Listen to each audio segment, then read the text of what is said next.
Hey friends, it's Darnell here coming to you from the beautiful Bedrock Ministry Studio with AM in America, our daily journey through Psalm 119, one day, one verse at a time. My friends, we are on verse 149 here on day 149. Let's hear what the psalmist has to say today. The psalmist says, "Hear my voice according to your loving kindness, O Lord, revive me according to your justice." I love this verse. Let me read it in the Amplified before I expound on it a little bit.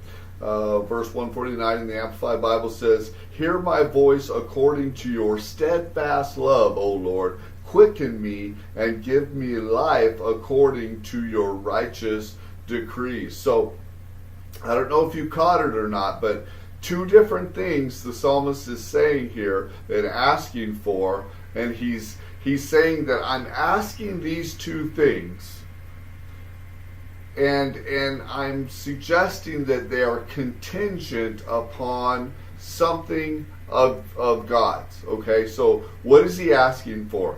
He's saying, "Hear my voice." That's the first thing that he's asking for. In both translations, "Hear my voice."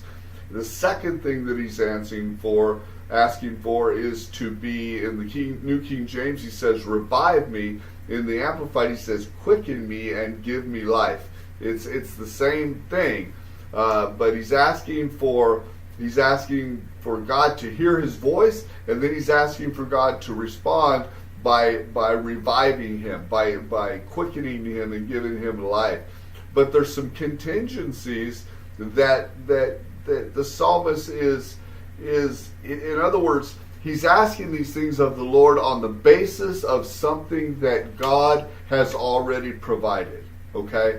He says, "Hear my voice according to your steadfast love, your loving kindness." Okay? So let's stop right there. The first thing he's asking for is for God to hear his voice, and he's saying, "God, it's because you love me, and because your love is steadfast, it's rock solid, it's always there, it's always going to be there." Why is the love of God for us always there? You know why, my friends? Because the Bible literally says that God is love. God just doesn't love because he feels like it, or because it's this emotion that he has. God loves because he is love. Everything that he does is rooted in who he is. It is rooted in the character of God, which is to love, even to give people the free will to reject him, to push him away, to choose to live in eternity without him. Even that is rooted in the love of God. Some people say, why so many evil things in the world? Why so many bad things? Why so many corrupt things? God has given man free will because he loves man, and because he wants man to love him by choice, not by force. So the psalmist is saying, based on your love that's rooted in who you are, hear my voice.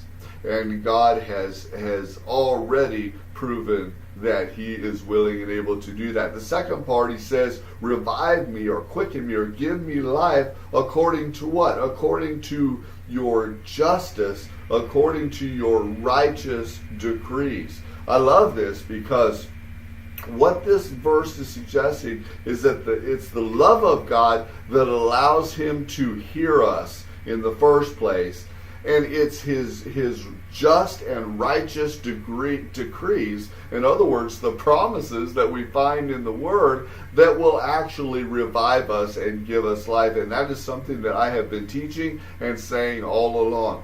Our strength, our resources, everything that we need to live a victorious and triumphant life is found within the pages of this Bible, and it's through the promises of God. And as we latch on by faith to those promises, as we take them as promises to us personally, as we declare them with our mouth in faith, we see those promises manifest in our life. These are righteous and just promises. God is just in providing these promises to us, and the consequences of these promises, he's just in providing them to us, even though we have fallen short. Why? Because his love has paid the price for our sin. So it's his love that allowed us to be heard by him. It's his love that sent Christ to the cross to bridge the gap between us.